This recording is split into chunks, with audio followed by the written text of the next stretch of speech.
I mean, it's a kind of an amazing moment, right, of Native intrusion into the sort of celebrations of the American Revolution, which I think we oftentimes don't necessarily think about that battle, that fight within the context of Americans actually celebrating the Declaration.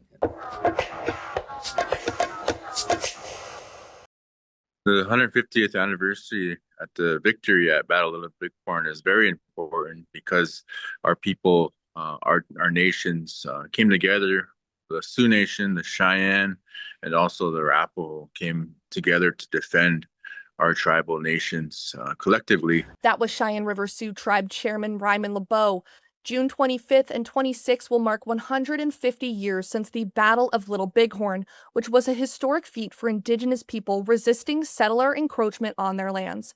Sometimes called Custer's Last Stand, the Lakota, Cheyenne, and Arapaho people who defeated General George Armstrong Custer and his 7th Cavalry call it the Battle of Greasy Grass.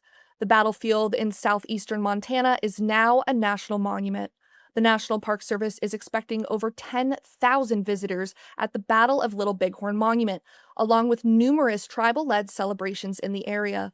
Joining me to discuss is ICT senior producer Shirley Snavy. She's a citizen of the Ponca tribe of Nebraska with ancestry from the Sicangu Lakota, Yankton, and Santee Dakota, and will be attending the festivities later this month.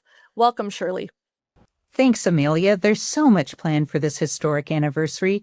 I talked with several people whose ancestors fought at Greasy Grass, and I think it's important to put this in the context of time. Up to 8,000 Lakota, Cheyenne, and Arapaho were there 150 years ago.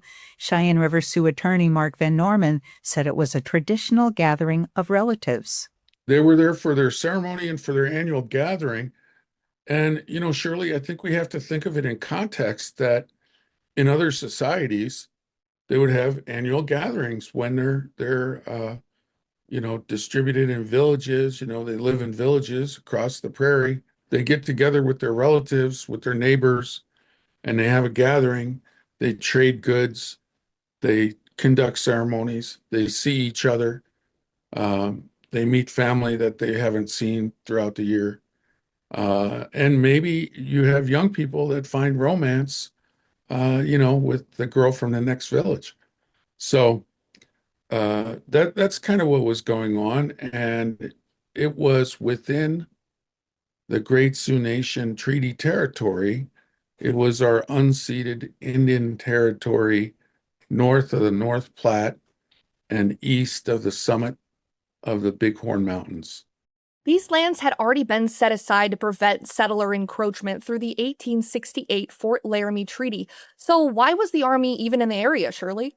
Well, 2 years prior, in 1874, General Custer led a clandestine mission to the Black Hills. Here's Van Norman with more. Custer in 1874 had come out on a secret military expedition to investigate the natural riches of the Black Hills, which were Sioux Nation territory, not American territory.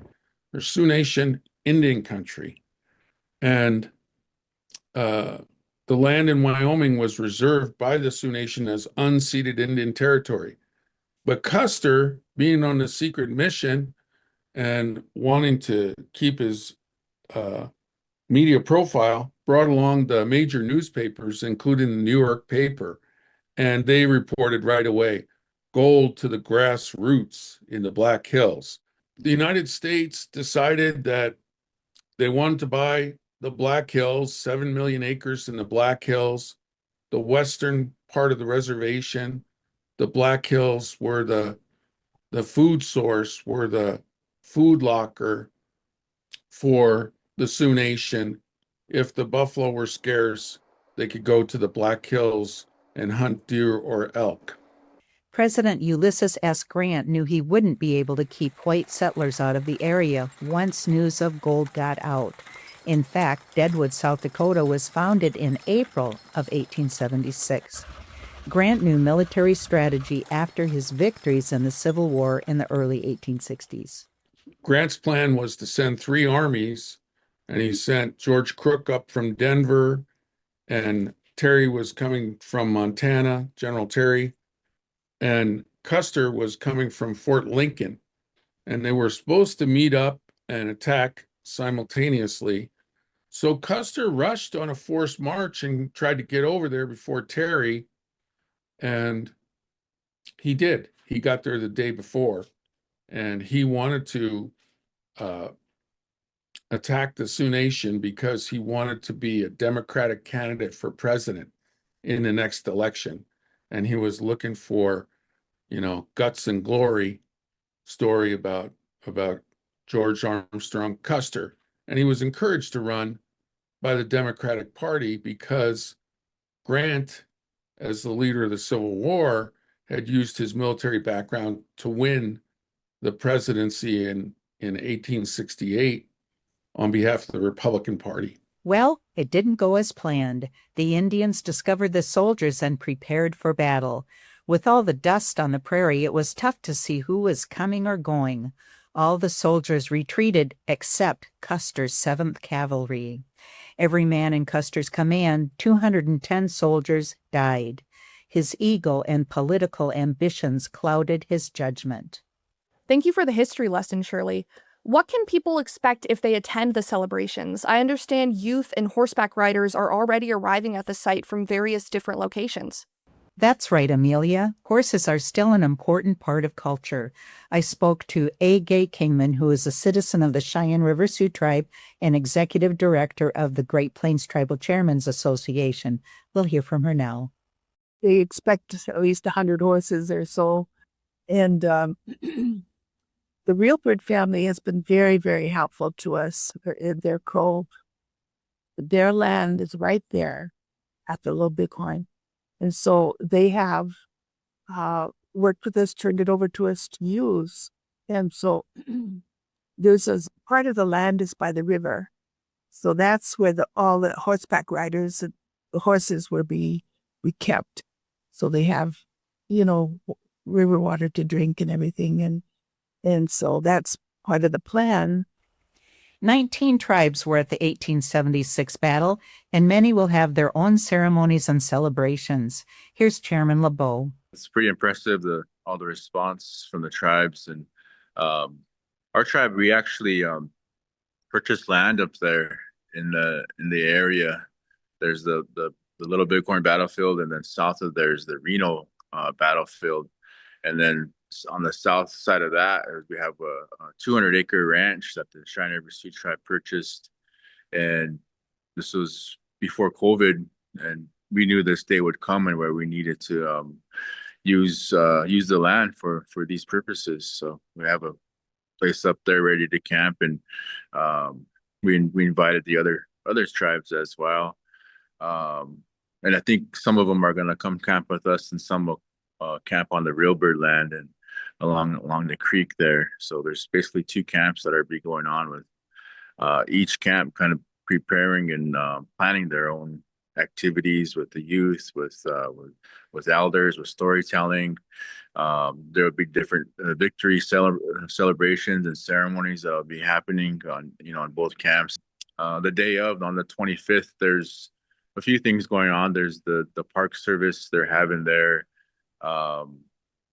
commencement and their speeches, and we signed up to do a talk on the 25th.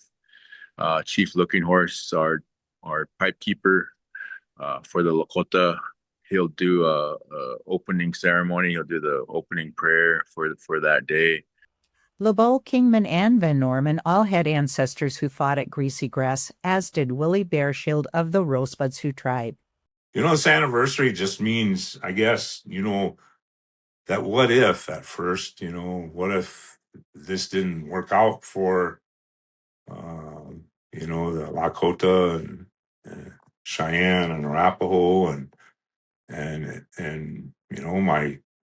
I guess I wouldn't be here if it wasn't in our favor. So it's kind of that. It shows that the resilience of our people from that time to now. I guess we weren't wiped out, and we continue to persevere. This celebration comes just before the 250th anniversary of the United States. Harvard professor Phil Deloria, whose ancestors are Yankton, Dakota, puts this in context. If we think about, like, here we are at the 250th. If we go back 50 years, we're at the 200th. If we go back 100 years from that, where are we at? We're actually at the Little Bighorn, right? And that sort of moment where, Custer goes down here it is in late June. And by the time the news gets back, what's happening? The 4th of July. I mean, it's a kind of an amazing moment, right? Of Native intrusion into the sort of celebrations of the American Revolution, which I think we oftentimes don't necessarily think about that battle, that fight within the context of Americans actually celebrating the Declaration, just as we're doing this year. We are definitely in for an exciting summer. I understand the Cheyenne River Sioux tribe and many other tribes across Turtle Island are hosting victory celebrations for residents who can't travel to Montana. Thank you so much for joining me, Shirley, and good luck on your travels. You're welcome. The third annual Tribal Leadership Conference took place earlier this month, with tribal leaders from all over the United States coming to learn about issues affecting tribes, from economic development to water rights issues. We target new leaders, not just young leaders. Like you could be 20 or you could be 40 and you're new to office, right? So, but that does tend to skew younger.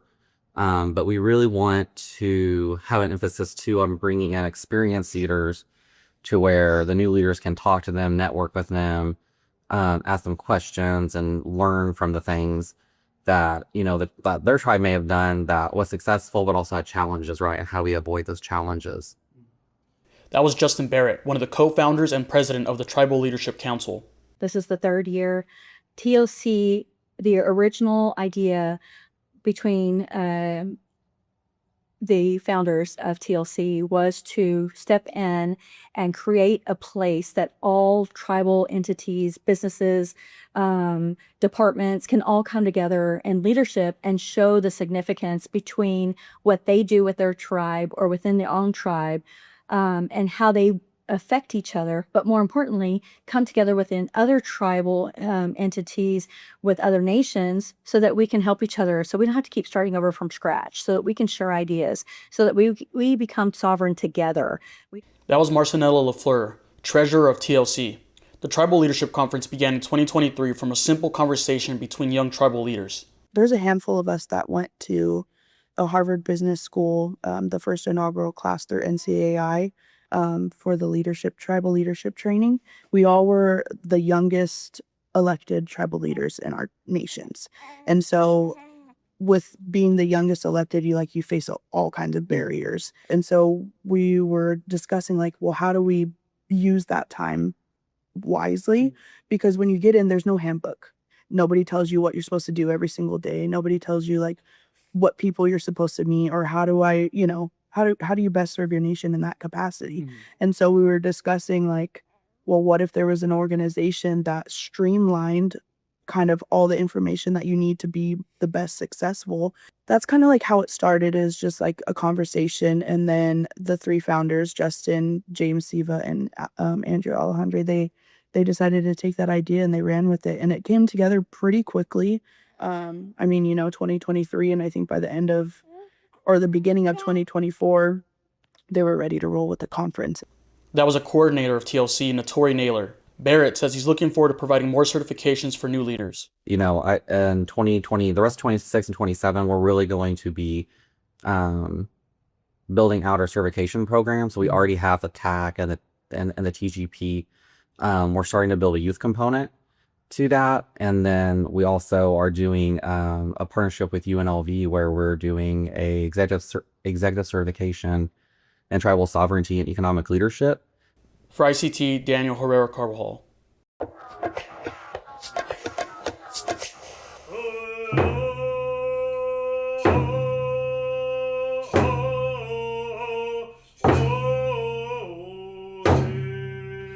Labtsabut, and it literally means watch yourself, and it's part of a larger phrase, which is Hat Quad Sis Labtsabut. Watch over yourself well. They cared about you. They never stopped caring about you. They couldn't even take that away, even though the whole force of the United States government tried to take that from us. That expression of take care of yourself, Labtsabut.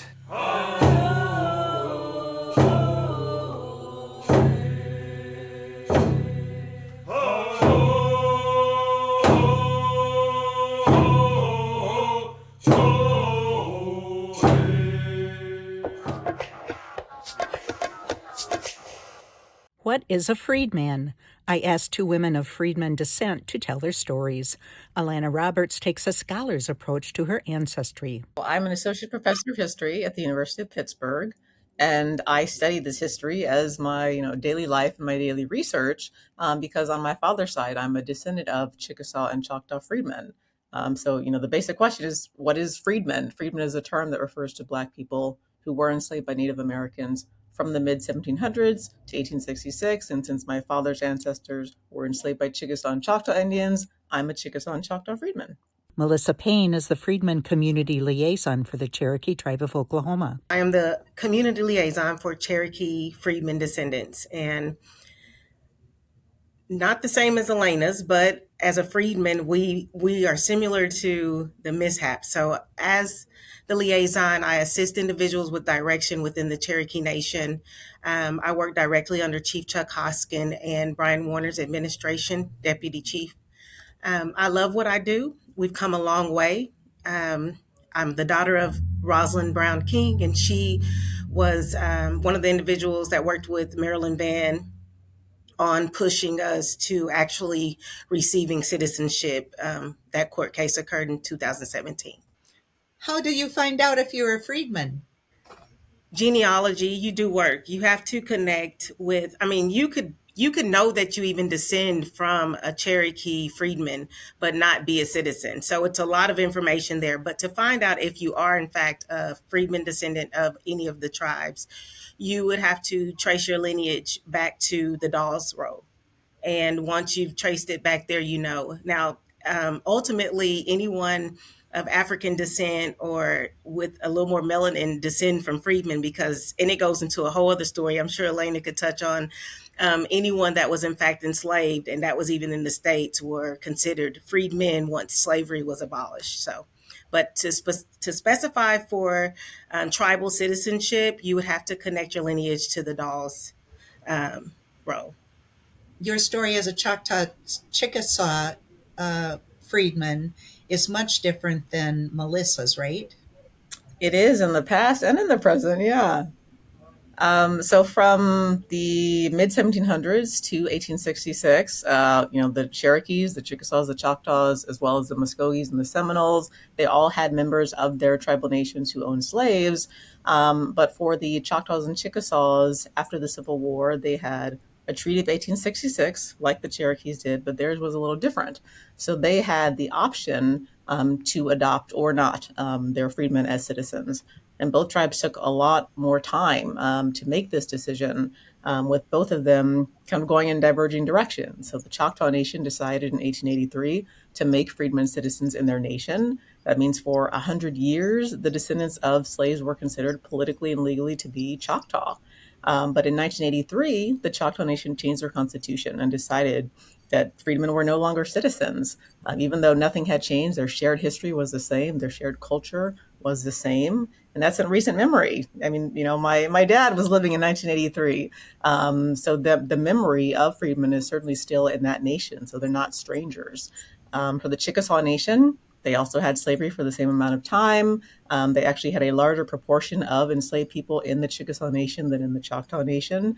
But they did not decide to adopt their freedmen, even though there were lots of discussions about doing so. So the irony of all this stuff is that they call these the 5 civilized tribes because they had slaves. Well, we can debate that kind of terminology, which is just nuts, but how did they get the slaves in the first place? Individuals were enslaved. In fact, they made a huge impact on the economies.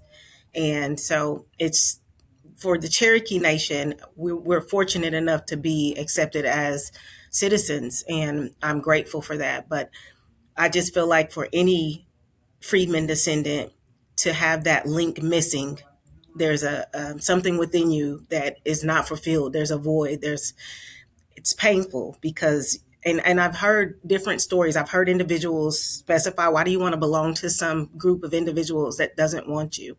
Well, my ancestors did not endure what they endured, as did other ancestors of the other tribes. They didn't endure what they did to make a living and to impact that nation to just be forgotten. And so this is a part of our culture. It's a part of our heritage. It is our history.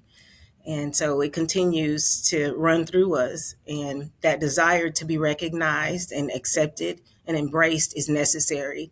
As the Cherokee Nation has done this and moved forward, I must say, I could sense the healing shift, and it can show up in so many ways. So it's a very sensitive and touchy subject, but it's very impactful to understand where you come from, who you are, and who your people are, your culture, your heritage, etc. These individuals that were freedmen back then, they spoke the language of all of these tribes. This was their way of life. My new organization, Freedmen Futures, is working to unite tribal citizens who are supportive. And there are more and more every day. I talk to people who follow us on Instagram.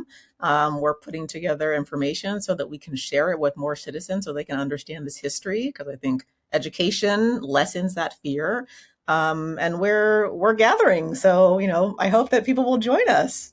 I am so glad you're doing the work that you do as far as education. Well, both of you, because I have learned so much from you both about this issue and your background. And it's a very important part of the American history. And I thank you both for taking time out and talking to me about it. Thank you. Absolutely. Thank you. This is important. We want our ancestors' voices to be heard. We want their stories to live on through us. And so thank you for setting platforms for us to have that ability to even do that. So greatly appreciate this.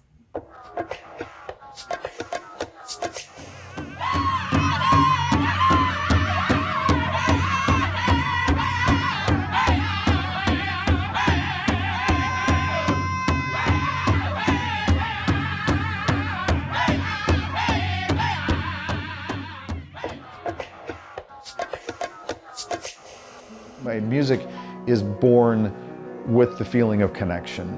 This is literally my canvas of sound that I'm painting. Jared Tate I write everything out. is known worldwide And then this goes into the computer, into the for his software. classical music.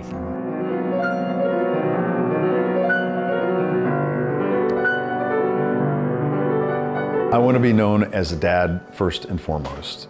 The Chickasaw classical music composer is raising his 11-year-old son, Hiloha, in Oklahoma City. Yeah, it's cool, because he's famous. But they've traveled the globe for Jared's performances. Oh, I love it. I went to New York 4 times, right? We went to the crown of the Statue of Liberty, yeah. We went to the World Trade Center, learned history. I remember the recent one where we sang together. That was in the Kennedy Center.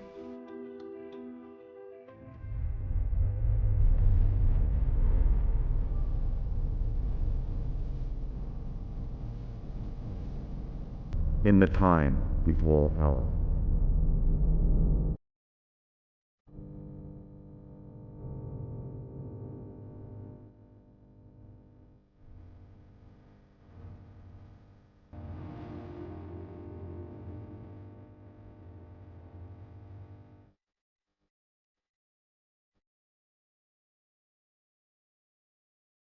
He brought me to Paris. That was an amazing time.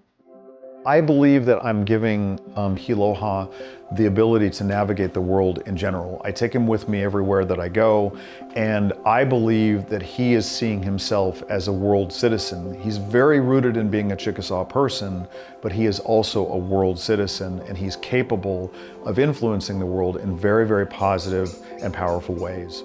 Jared knows the impact of the arts to communities and within families. Dad is a classically trained pianist and baritone. My mother, Patricia, was a professional choreographer and dancer, and my parents met in the theater. So I grew up very saturated in American theater and dance and opera, musicals and symphonic music. So that was all very much a part of my life. It's now a part of his son's life. I play the French horn. Music, dance, and the stage. Hiloha has been a part of major productions with the Oklahoma City Ballet. There's Giselle, Nutcracker, Swan Lake. I'm a classical ballet, I love ballet person because whenever I wanted to do ballet, I meant ballet, not jazz or contemporary or anything like that. I like getting better at stuff and making new friends.